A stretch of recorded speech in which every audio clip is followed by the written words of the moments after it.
999 Beatles. Phone number 844 This is the Beatles channel. 999-2328. If you've been listening for just a few minutes, you can see we are literally all over the place when it comes to the Beatles, and we want to know what you think.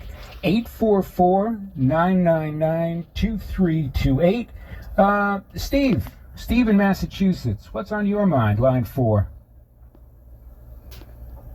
Well, Steve, call us back if you want. Where do you want to go next, Dennis? It might be. Well, I might be. Let's find out what also been holding on for quite some time. Jeff, are you still driving on that freeway, Jeff, in L.A.? No, I'm good now.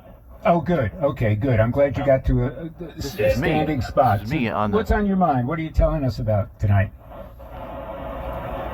Well, I saw the Beatles live in 1964. I was just a sophomore in high school. Mm-hmm. I got a free ticket on a radio talk show. They were giving free tickets away if you guessed who the charioteers were. There were 6 charioteers. I picked the right one and got a free ticket on the Beatle bus. The Beatle bus was but a bunch of kids right to the San Francisco Cow Palace.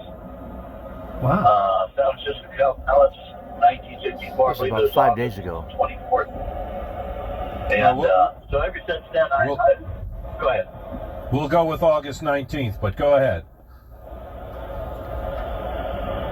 So anyway, I've been playing and singing Beatles songs ever since high school. I'm a piano tuner, so when people want me to play songs after I tune the piano, I usually play Here, There, and Everywhere, Yesterday, and sometimes I'll sing along.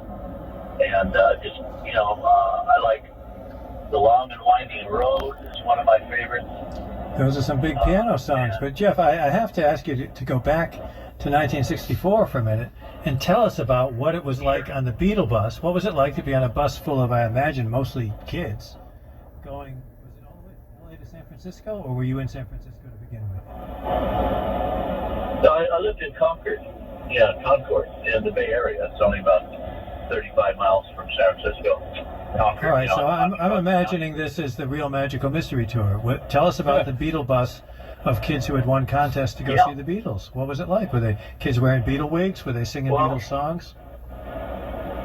I think I was about the oldest of all the kids, being 16. But I was thrilled, and I was very surprised how good I could hear them at the stadium.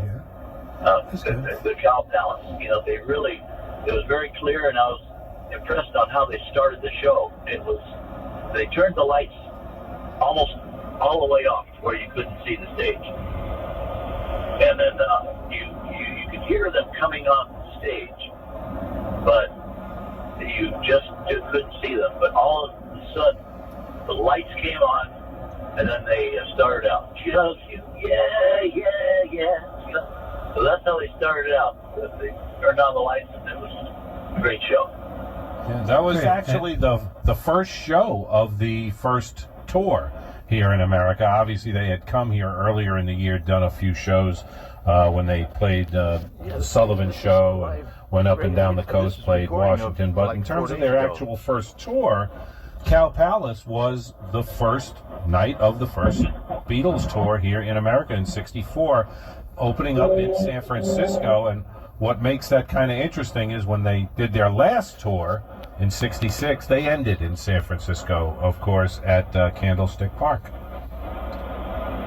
So, Jeff, here's what I want to know. When the show was over, when this historic beginning of the first Beatles American tour in San Francisco was over, was everybody back on the Beatles bus? Was the bus supervisor, was the guy with the whistle running around looking for somebody who disappeared? Was everybody happy? Were they thrilled? Were they exhausted? Were the girls crying? What was the scene like on the ride home? I can't remember. I can't remember it. I wish I could, but no. It's just a bunch of. It was probably about 40 kids on the bus, and all I can say is that probably everybody was happy. Everybody had a good time, and I had to borrow the girls' glasses. Yeah, next to me because I forgot my glasses, and but the girl next to me was kind enough to use her glasses, so I was able to see the show. And was Lucky they impressed. matched. And Jeff, on a final note, imagine this: if you were 14 then, I was 16. 16. Sophomore in high school.